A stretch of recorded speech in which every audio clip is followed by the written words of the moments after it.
So this week, President Cyril Ramaphosa signed into law the Climate Change Bill. It sets out a national climate change response, including mitigation and adaptation actions. The long-awaited act is also seen as a crucial step in setting out and enhancing South Africa's ability and capacity over time to reduce greenhouse gas emissions and build climate resilience while reducing the risk of job losses and promoting opportunities for new job opportunities in the emerging green economy. To talk more about the Climate Change Act, we are joined by Gabriel Klaasen, Program Manager at the Africa Climate Alliance. Gabriel, great to have you. Thanks for your time. Thank you so much for having me. I'm excited to be here, especially because of the topic. Yeah. I think the Climate Change Act now really holds a lot of hope for us all. And so I think the conversation around it is essential. It is essential. And it's a bill, as you say, that's been long awaited. I mean, we're talking 13 years here, 13 years. What are your views as the Africa Climate Alliance on the President finally going ahead and signing it into law? We're quite excited to see that it's been realized and that this piece of legislation, this very important piece of legislation, has been put forward. However, we do understand that the bill has much to be desired still, but the fact that it's been signed forward is a first step that we are excited to see. What we need now are the different regulations to be made up and formulated to ensure that the objectives within the Act are actually met. Otherwise, it's just a lovely piece of information sitting in a document that the President has signed. But we are very excited to see it's gone through. Yeah. So, I mean, if we look at it a little bit closer, so this climate change bill was signed into law to enable the development of an effective climate change response and a long-term just transition to low carbon and climate resilient economy. So perhaps we can look at how this is actually going to further enhance the country's climate change actions.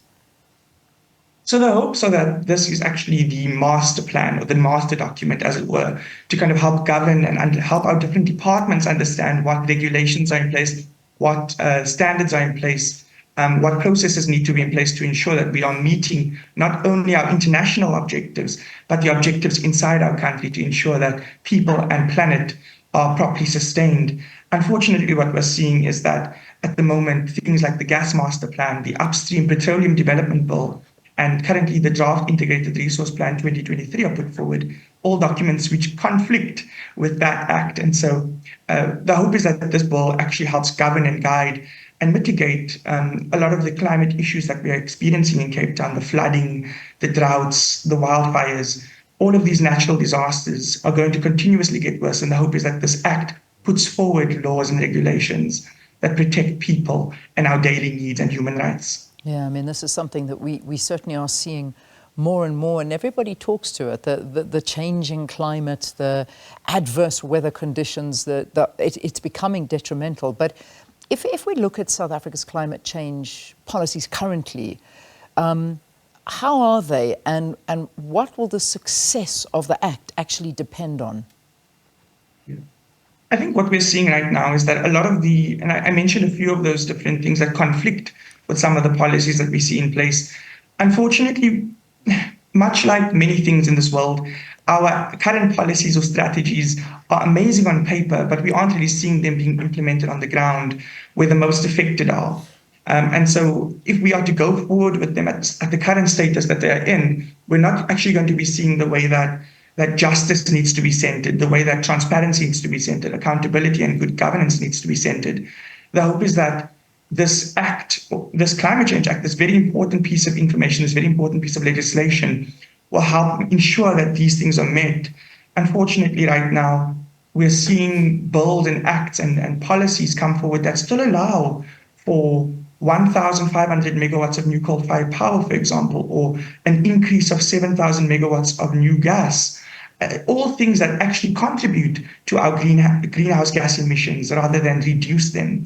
And so the hope is that with this act in place and with us as people, as individuals on the ground calling for change and for adjustments within this act, because it is a living document, for us to begin to see the way that we can change how we experience the climate crisis and actually enjoy the justice that we deserve. Yeah, I mean, the law, if we look at it, it also stimulates, or stipulates, I beg your pardon, the role that provinces and municipalities will play in the mitigation efforts. We see how we're struggling at the moment. We are. I mean, you know, when we talk about power supply, we talk about water, we talk about many things, and service delivery is something that many communities are struggling with at a time like that. Now we look at this act coming into being. Perhaps we can look at some positive results that'll come from this. But my question is, do you believe that there is capacity to implement this? I think there is capacity to implement this. I think it's just the political will that we need from our decision makers. I think we need them to be willing to dare to change. I think they see every day, as much as we experience every day on the ground, the hardships and the realities of the climate crisis and our social injustices as well. And so when we talk about the need for clean and drinkable water, we're talking about the Climate Change Act. When we talk about safe and affordable electricity, we're talking about the Climate Change Act. Adequate and dignified housing, we're talking about the Climate Change Act. And so I truly believe that, especially in the build-up to our local elections in 2026, on the ground, we're going to see a lot more people activating and mobilizing and engaging our members of parliament, asking them to take those daring changes that we need to see. And so I do believe we have capacity to do it. And I do believe we have the opportunity to do it. I just think at the moment what we're seeing is the lack of political will from our decision makers to further the actions. Well, certainly, I mean, the political will is something that's desperately needed, but now perhaps maybe now that it has been signed into law, we'll see that has to be the way. However, I mean, let's have a look at the reality of the situation is that climate change mostly affects poor and vulnerable groups. Also job losses. Now, the reality is that there are certain places within South Africa that, because of this, I mean, moving towards that green economy and carbon emissions, greenhouse gas emissions, all of these kind of things is going to eliminate a lot of jobs along the line, and vulnerable communities will dramatically be affected by this. So perhaps you want to comment on that.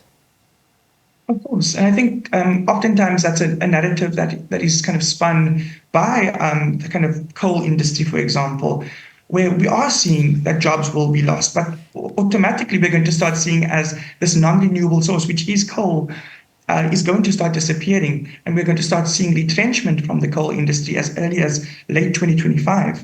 And so what we need to start seeing is through this just transition that not only we as people expect our government to lead, but that we see international governments expecting us to kind of push forward on, is that more climate jobs can be created, jobs in the renewable sector, jobs in the agriculture sector. And so it's moving people away from this fossil fuel industry with their conversation and with engaging them. Because I believe if we're moving away from coal, we need to be engaging the unions and the miners and the workers in those industries as well, to make sure that they understand and that we understand what their needs are.